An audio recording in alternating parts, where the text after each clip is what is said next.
अस्सलाम नाज़रीन, मैं हूं लंदन से Amjad Chaudhry. Welcome to my show hit list by Amjad Chaudhry. मेरे पास एक तहरीर आई, वो मैं आपके सामने पढ़ना चाहता हूं। अगर वो आप सुनेंगे और आपको पता लगेगा कि मुल्क किस तरफ जा रहा है और कब से ये खिलवाड़ मुल्क के साथ हो रहा है और एक ज़माने में हमारा मुल्क कहाँ था।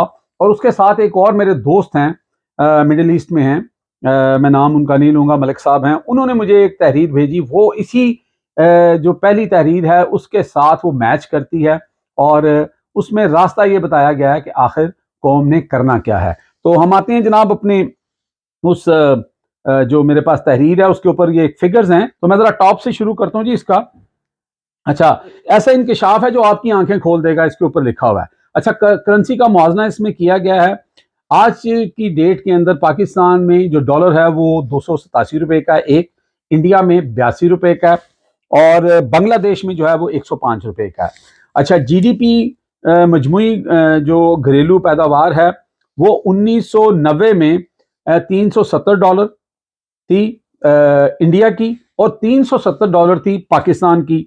1923 में इंडिया की वो जो है वो है जनाब 2007 यानी 2700 डॉलर और पाकिस्तान की है जनाब 1600 डॉलर, यानी आधो आध का फर्क पड़ गया। यानी 1990 में वो एक जैसी थी, अब वो हम आधा नीचे आ चुके हैं।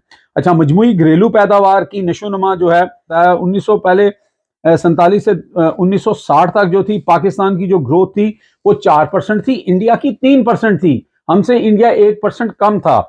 1960 से 1980 तक पाकिस्तान की 6% थी, इंडिया की 4% थी, यानी हम 2% इंडिया से ऊपर थे।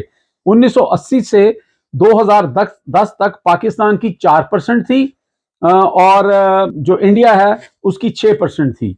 अच्छा, उसके बाद जनाब 2022 में पाकिस्तान की थी 6% और इंडिया की थी 7%। अब जरा दिल थाम के बैठें और देखें, जो लोग कहते हैं कि इमरान खान ने इकोनॉमी का बेड़ा गर्क कर दिया, इमरान खान ने जनाब मैशत का बेड़ा गर्क कर दिया, इमरान खान ने नौकरी नहीं दी, इमरान खान ने महंगाई कर दी। ये जरा देखें 2023 यानी 2022 में 6% पे हम ग्रो कर रहे थे, इंडिया 7% पे कर रहा था। आज 2023 जनाब मियां मोहम्मद शहबाज शरीफ साहब, स्पीडी शहबाज शरीफ साहब के दौर में जो इस वक्त हमारा ग्रोथ रेट है वो 0.4, ये मैं दिखा रहा हूं आपको, ये देख लें 0.4 के ऊपर हम ग्रोथ कर रहे हैं और हमारी जो नेबरिंग कंट्री इंडिया है वो 6.4 पे ग्रोथ कर रही है। अच्छा, अफवाज के जो सरबराह हैं 1947 से लेकर मौजूदा इंडिया ने 32 सरबराह जो हैं वो तब्दील किए, यानी कि उनके सरबराह जो अपना मुद्दत पूरी करते हैं और नया सरबराह आ जाता है। हमारे यहाँ 17 सरबराह आए अफवाज के, उसमें आपको पता है कि जो मार्शल्लाह का सिलसिला भी आगे आ रहा है, वो भी वजह एक मौजूद है। उसके बाद उन्होंने कहा जी सरबराह अफवाज की म्याद में 3 साल से ऊपर, यानी जो एक्सटेंशन ली या 3 साल से ज्यादा जिन लोगों ने की, इंडिया में 0, एक भी फौजी general chief of army staff ऐसा नहीं है जिसने एक्सटेंशन ली हो या अपनी 3 साल की म्याद से आगे गुजारा हो। पाकिस्तान में 8 लोगों ने, ठीक है जी। अच्छा, सरबराह अफवाज की तोसी, अब ये तोसी का मतलब आ गया कि उनको मजीद वो जो है वो 4 पाकिस्तान में तोसी हुई है और 0 है फिर इंडिया में। हमारा नेबरिंग कंट्री है और तरक्की अगर उसमें हो रही है तो आपको समझ आ रही होगी कि ये फिगर झूठ नहीं बोल रहे। आगे उन्होंने कहा जी आरजी फौजी हुकूमत यानी कि मार्शल्लाह जी 0 है इंडिया में अगेन और पाकिस्तान में माशाल्लाह 5 मार्शल्लाह। और अभी भी हवाएं चल रही हैं, धमकियां आती हैं कि छठा मार्शल्लाह भी लगेगा।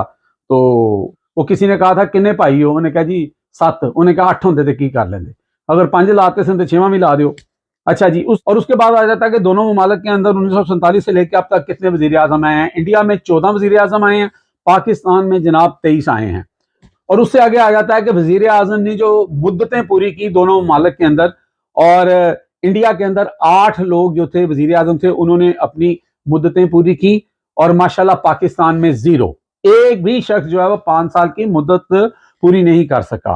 अच्छा, उसके बाद वजीर आजम का हम बता चुके हैं। अब आ जाता है जी काबीना में वुज़रा की तादाद, ये भी बड़ा इंटरेस्टिंग है, इसमें काफी मुल्क हैं, मैं कुछ पढ़ देता हूँ। चाइना में 26 हैं, जर्मनी में 17 हैं, यूएसए में 24 हैं, इटली में 20 हैं, यूनाइटेड किंगडम लंदन जहां मैं खड़ा हूं यहाँ पे 22 हैं, जापान में 19 हैं, श्रीलंका में 26 हैं, हमारा नेबरिंग कंट्री इंडिया 29 हैं, बांग्लादेश 25 हैं। माशाल्लाह पाकिस्तान में आज की डेट में शहबाज शरीफ की कैबिनेट के अंदर 85 वुज़रा हैं जनाब।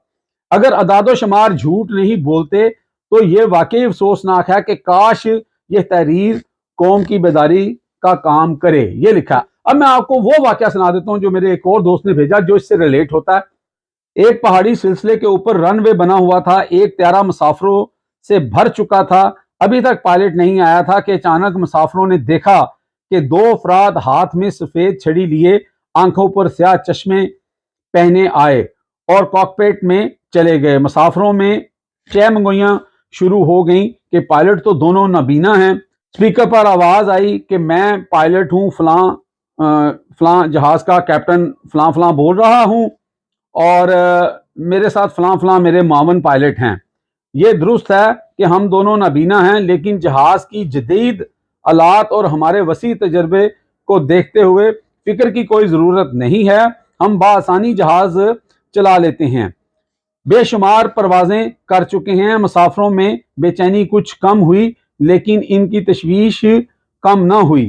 खैर, इंजन स्टार्ट हुआ, जहाज ने रनवे पे दौड़ना शुरू किया। दोनों तरफ में खाइयां थी। मुसाफिर सांस रोक कर बैठे हुए थे। जहाज दौड़ता गया, सामने भी खाई थी, लेकिन जहाज दौड़ता रहा। खाई के बिल्कुल करीब जाकर मुसाफिरों की चीखें निकल गईं कि जहाज ने फ्लाइंग गियर लगाया और हवा में बुलंद हो गया।